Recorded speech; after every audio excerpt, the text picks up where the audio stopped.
Good evening, and it's great to have you with us here on this Wednesday night. And tonight, the numbers now tell this story of a growing crisis here in the U.S. The president has said prepare for a very painful few weeks, and tonight the vice president making news as well.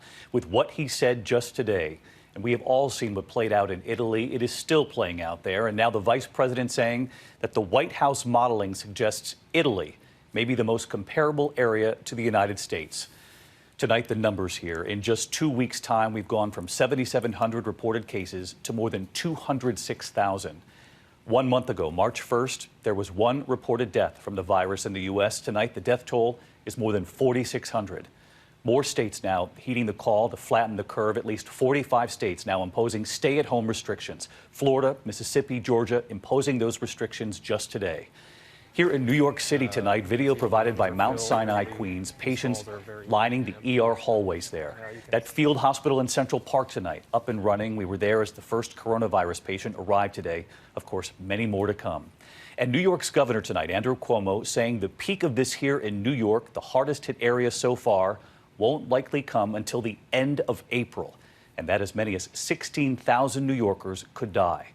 Just before we came on the air tonight, we have now learned of the grim guidelines being given to EMS first responders in the New York City area, and we'll have that for you in a moment. There were also those 2 cruise ships held off the coast of Florida, hundreds of sick passengers and crew on board. 4 have died, including an American. Authorities don't want them to dock at Florida. Temporary hospitals going up in Detroit, in Vicksburg, Mississippi, Dallas, parts of California tonight. And of course, as we do every night, we will get to it all and carefully. And the president saying just moments ago, difficult days ahead, a few days from now, are going to be horrific. We begin with ABC's Whit Johnson tonight. Tonight, a doctor taking us inside New York's Mount Sinai Queens Hospital, now pushed to the brink. This is our ED.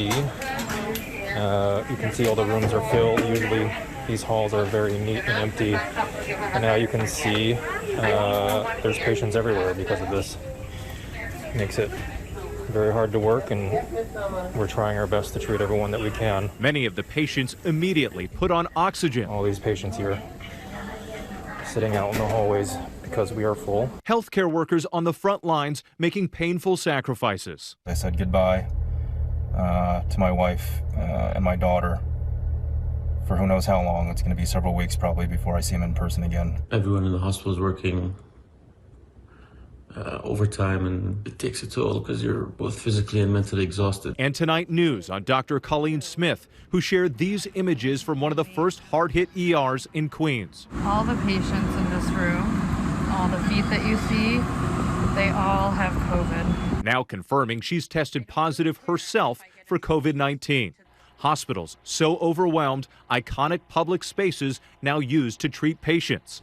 This is really an extraordinary moment here. You can see that ambulance pulling up behind me. We're told that this is the very first patient with COVID-19 to be transported and then treated here at this field hospital in the middle of Central Park. This facility has 68 beds. Medical teams and volunteers from Samaritan's Purse stepping up to meet the need. Some will be transferring who are already ventilated, and so we will then transfer to our ventilators to take care of them. The death toll in New York State close to 2,000, surging by nearly 400 overnight. One projection showing 16,000 New Yorkers could die.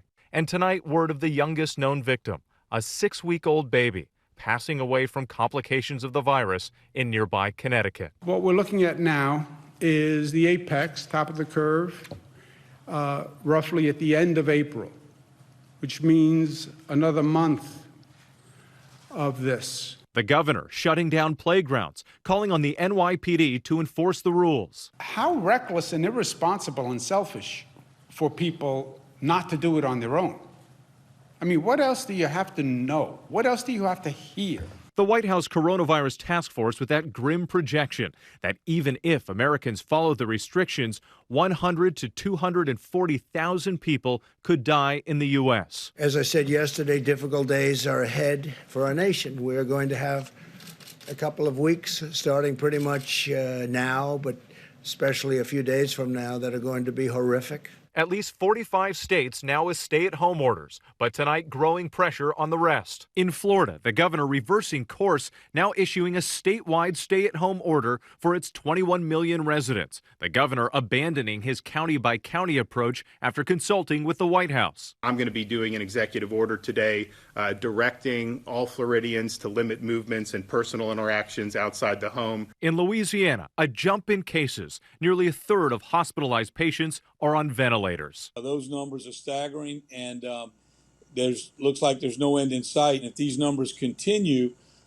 we will be maxed out at hospitals and ventilators by the end of the weekend. Just last night, congregants flocking to this church, defying bans on social gatherings. But Vice President Pence today telling our Byron Pitts he had a message for the faithful. We really believe this is a time when people should avoid gatherings of more than 10 people.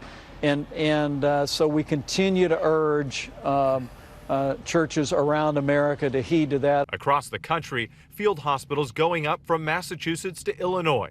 And in Seattle, this exhibition hall, soon to be a 250-bed hospital, complete with 2 operating rooms. But tonight, the mounting loss of life is taking its toll. 34-year-old Scott Blanks from Whittier, California, was initially sent home from the hospital, only to return days later with pneumonia, a ventilator unable to save him. He never had any complications or never was hospitalized, nothing. It's kind of unreal right now because we weren't even allowed to go see him.